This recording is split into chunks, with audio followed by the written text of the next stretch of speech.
সুপ্রিয় শিক্ষার্থীগণ, তোমরা যেখানে যে অবস্থায় আছো, যারা আমার আজকের আলোচনার সঙ্গে যুক্ত হয়ে আগ্রহ প্রকাশ করতেছ, তোমাদের সকলের প্রতি দোয়া এবং আশীর্বাদ থাকলো। আজকে যে বিষয়টা আলোচনার জন্য আমি তোমাদের সামনে দাঁড়িয়েছি, সেটা খুবই একটা গুরুত্বপূর্ণ বিষয়। এর আগে আমি এটার উপর দিয়ে অনেকগুলো আলোচনা রেখেছি। আজকে এটার কতগুলো গুরুত্বপূর্ণ পয়েন্ট আলোচনা করব। সেটা হচ্ছে পর্যায় সারণীর একটা গুরুত্বপূর্ণ অংশ, সেটা হচ্ছে ডি ব্লক। এই ডি ব্লক মৌল এর ইলেকট্রন বিন্যাসের জন্য যে সূত্রটা, সেটা হচ্ছে n-1 d1 to 10 ns2। n হলো পর্যায় সংখ্যা। n যখন 4 হবে তখন 3d, এতে মৌল আছে 10টা। আবার যখন 5 হবে তখন 4d, এখানে মৌল 10টা।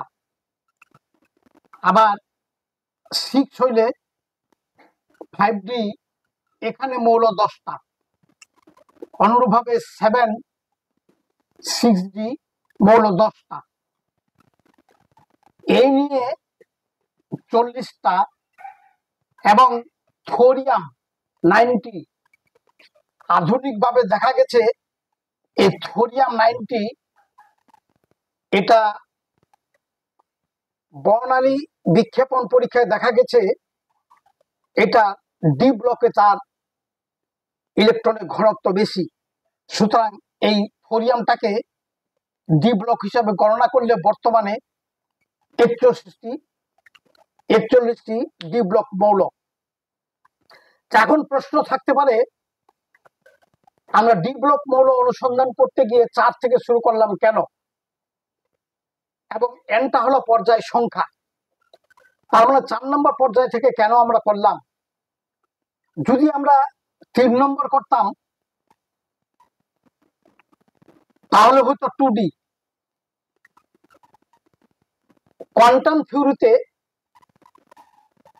n = 2 হলে l = 0 এবং 1, অর্থাৎ s এবং p থাকে, d সেখানে থাকে না কোয়ান্টাম সংখ্যা অনুযায়ী।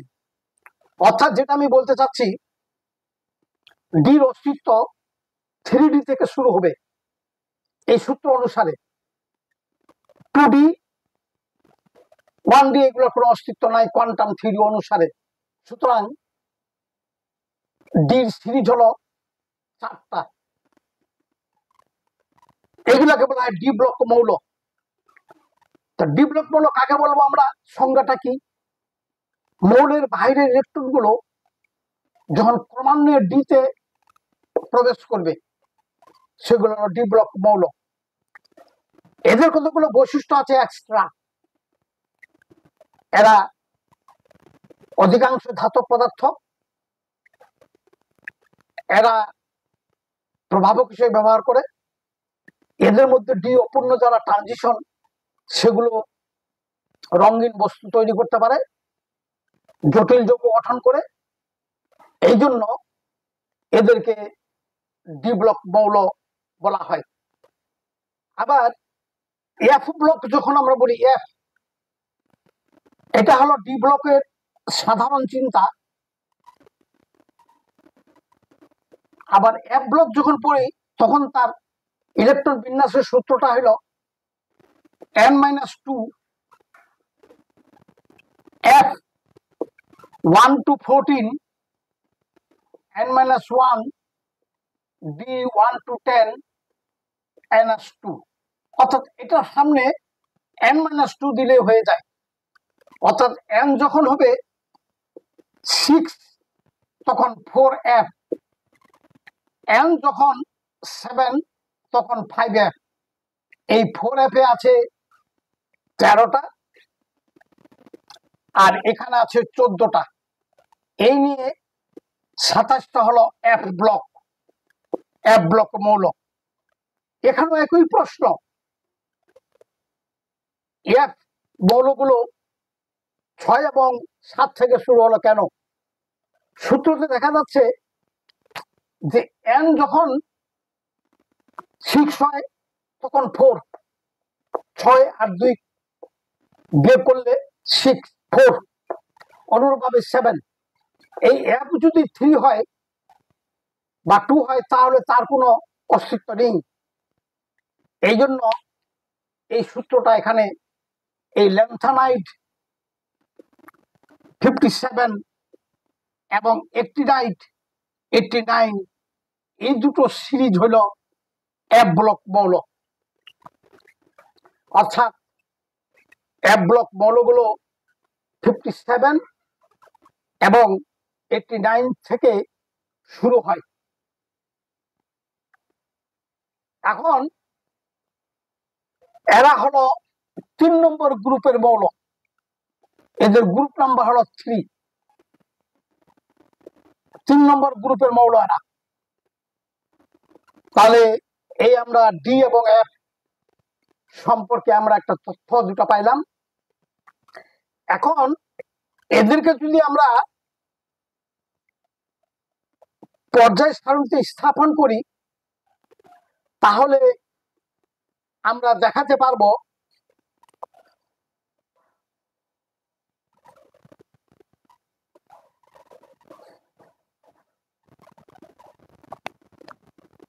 আমরা দেখাতে পারবো 4 নাম্বার এবং 5 এবং 6 এর 5 নাম্বারটা শুরু হবে 4 নম্বর পর্যায়ে। এই 4 নম্বর পর্যায়টা শুরু হয় নিষ্ক্রিয় গ্যাস আর্গনের এরপরে। অনুরূপভাবে 5 নম্বর পর্যায়টা শুরু হয় ক্রিপ্টন নিষ্ক্রিয় গ্যাসের গঠনের পরে, এবং 6 শুরু হবে জ্যানন 54 এরপরে, এবং 7 শুরু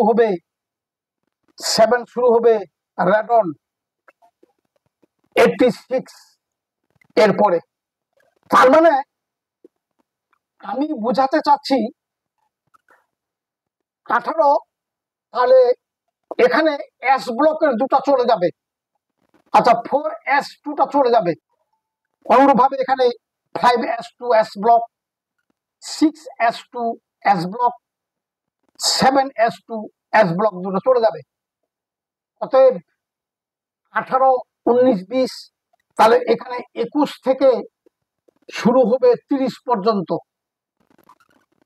অনুরূপভাবে এটা শুরু হবে 36, 37, 38, 39 থেকে শুরু হবে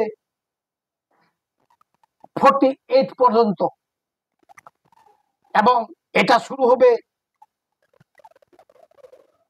50, 54, 55, 56, এই 57